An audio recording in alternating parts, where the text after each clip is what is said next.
और जिसे चाहे कुर्सी पर उतार के नीचे बैठ दे तो फिर हमें घबराना नहीं चाहिए, फिर हमें अपनी ताकत बढ़ानी चाहिए। मैं अपनी बहनों माओं से कहना चाहता हूँ क्या सम्मान की जिंदगी इस आजाद भारत में आपको मिल पा रही है? मैं गारंटी से कहता हूँ, हाथ उठा के बता देना, यहाँ बैठी हजारों की संख्या में महिलाओं में से 90% महिलाओं ने कभी हवाई जहाज को हाथ लगा के नहीं देखा होगा, कभी हेलीकॉप्टर को हाथ लगा के नहीं देखा होगा, कभी एसी वाली ट्रेन में सफर नहीं किया होगा। और तो और गरीबी का हालात ऐसा है कि जहाँ अमीर का कुत्ता बढ़िया एसी वाली गाड़ी में घूमता है, वहाँ गरीब पे रहने के लिए मकान भी नहीं है, उसमें खाने के लिए रोटी भी नहीं है, उसमें पहनने के लिए अच्छे कपड़े भी नहीं है। लेकिन ये सरकारें बात तो करती है गरीबों का भला करने की, लेकिन ये सारा पैसा पूंजीपतियों का माफ करती है। आपके बच्चे तो पढ़े लिखे बेरोजगार घूमते हैं, और जब भी आप सवाल करोगे रोजगार के बारे में पूछोगे, महंगाई पर सवाल करोगे, अधिकार के बारे में पूछोगे, तो ये भारतीय जनता पार्टी के लोग जो ये कह रहे हैं कि सत्ता में आना है, तो ये फिर हिंदू मुसलमान की बात करने लग जाते हैं। और इन्हीं के तथाकथित लोग नबी के साथ में जिस तरह के गुस्ताखी करते हैं, अपमान करते हैं, ये भी किसी को छुपाना नहीं है। आप ये जानते हैं जब जब मुसलमानों पर अन्याय हुआ है, जब जब किसानों पर अन्याय हुआ है, जब जब मजदूरों पर अन्याय हुआ है, जब जब दलितों पे जुल्म हुआ है, उनकी पीठ पे लाठियां पड़ी है, उनको मुझे रखने पे मारा गया है, उनको मटकी छूने पे मारा गया है, सारे नेता चलकर काम के सोते हैं। ये भीम आर्मी आजाद समाज पार्टी के लोग मैदान में रहते हैं, उनकी लड़ाई करने का काम करते हैं, उनके आवाज देने का काम करते हैं। मैं आपको कहना चाहता हूँ, जब तक जिंदगी नहीं बदलेगी, जब तक शिक्षा समान शिक्षा लागू नहीं होगी, एक तरफ अमीरों के बड़े बड़े स्कूल जिसमें गरीब का बच्चा घुस नहीं सकता, और सरकारी स्कूल भी बंद कर रही है। जब तक आपका बच्चा पढ़ेगा नहीं, पढ़ लिख के आगे बढ़ेगा नहीं, डॉक्टर इंजीनियर IAS IPS वकील बनेगा नहीं, तो आपकी गरीबी की बेटियां नहीं कर सकती है। लेकिन वो तभी संभव है कि राजनीतिक ताकत आपके हाथ में होनी चाहिए। कौन है आपके असेंबली में आपके लिए बोलने वाला? आप बताओ, सबसे ज्यादा मोहम्मद सिंह इसी सरकार के नेतृत्व में झारखंड में होने का काम हुआ। सरकार ने वादा किया था कि मोहम्मद सिंह पे कानून बनाया, मोहम्मद सिंह जिनकी हुई उनको कोई मुआवजा नहीं मिला।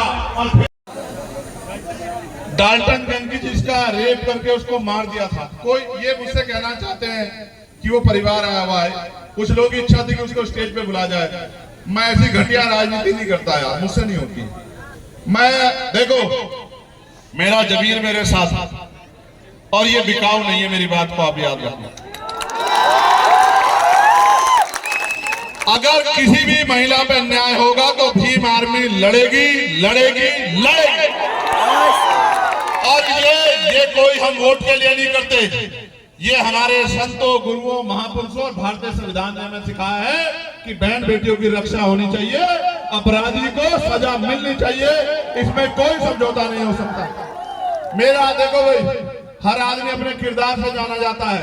चंद्रशेखर आजाद आज अगर है तो अपने किरदार से है, या भीम आर्मी के साथियों की मेहनत से है।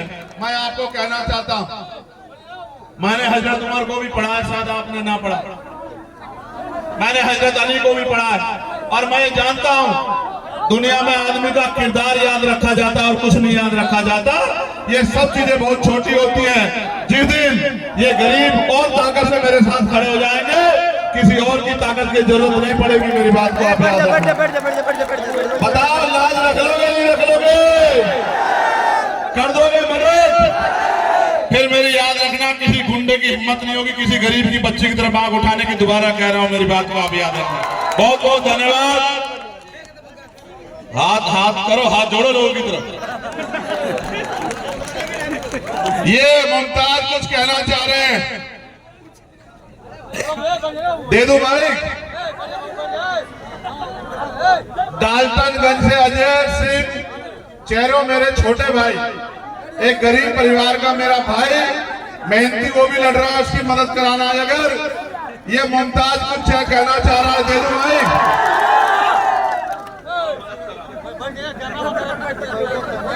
आप लोगों ने बहुत मेरी बातों को, मेरे नेता राष्ट्रीय अध्यक्ष महोदय की बात को सुना, और आप लोगों ने वचन दिया है और हाथ उठा करके समर्थन देने का बात किया, इसके लिए आभार।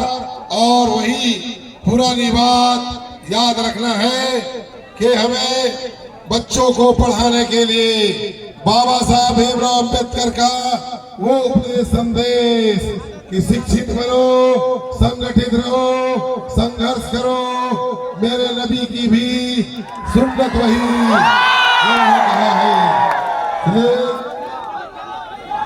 आप सबों से मैं आखिरी बार अपील करता हूँ कि अपने अपने एक एक वोट को कर लिया था और मैंने अपने साथियों को भी कहा, मैं धन्यवाद दूंगा भीम में आजाद समाज पार्टी के एक नेता कार्यकर्ताओं का, जिन्होंने दिनों से मैंने उतनी एक ही बात मांगी कि अगर कुछ करना चाहते हो तो संविधान ने हमें अधिकार तो बहुत दिए हैं, लिखित में अधिकार तो बहुत है, लेकिन जब तक राजनीतिक ताकत नहीं होगी, उन अधिकारों को दिलाने वाले हाथ नहीं होंगे, तो वो अधिकार आपके घरों तक नहीं पहुंचेंगे। उसका एक ही रास्ता है कि आज से गांव में निकल जाओ, बूथ कमेटी बनाओ, सेक्टर कमेटी बनाओ, पंचायत कमेटी बनाओ और एक एक आदमी को जोड़ के भाईचारा बना के जब समय आएगा 2024 का, तो अपनी वोट की ताकत से जो है इस ताकत को बनाने का काम करना। क्योंकि आप ये महसूस करके देखो, संविधान में कहता है कि हर व्यक्ति को रोटी, कपड़ा, मकान और पीने के लिए पानी की व्यवस्था सरकार कराएगी, लेकिन सरकार कहाँ कराती है?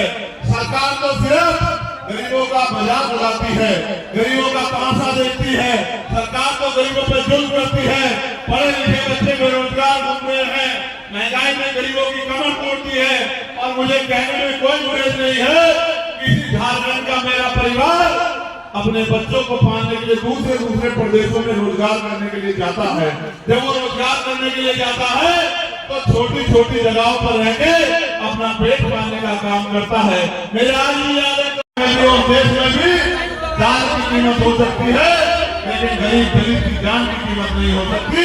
जिस तरह का जन सरकार कर रही है, इस हिंसा का जवाब हमें संविधान के आधार पर जो ताकत मिली है, वोट की ताकत के आधार पे उस वोट की ताकत से देना है।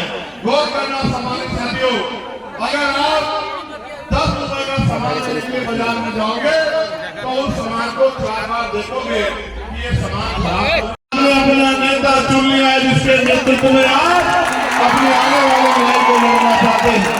मैं तो दिल्ली से चल के यहाँ आया हूँ और आप नहीं जानते कि बहुत कठिनाइयों का सामना करना पड़ा है। हेलीकॉप्टर की कि आज अगर कुछ भी हो जाए तो भी मैं पार्टी में इकट्ठे हुए अपने लोगों को संबोधित करने के लिए जरूर जाऊंगा और जीवन में जाऊंगा, उनकी विश्वास को मजबूत करने के लिए वहां पहुंचूंगा। आप मेरी इस बात पे गौर करो, आज जो हालात है ये हालात हम लोगों की वजह से है, क्योंकि हम इन दलों पर भरोसा करते हैं।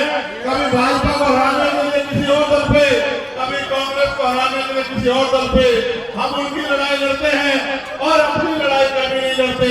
जिस दिन हम अपना और अपने बच्चों का, अपने क्षेत्र का अच्छा भविष्य सोचने का काम करेंगे, मैं लिख के देता हूँ कि किसी दूसरे व्यक्ति की जरूरत नहीं पड़ेगी, जिसने बिना किसी पद पे होते हुए, जिसने बिना किसी पावर के होते हुए आपके आशीर्वाद और आपके सहयोग से इस क्षेत्र में हर गरीब, किसान, कमजोर, तमाम जाति धर्मों के लोगों की आवाज बनने का काम किया है।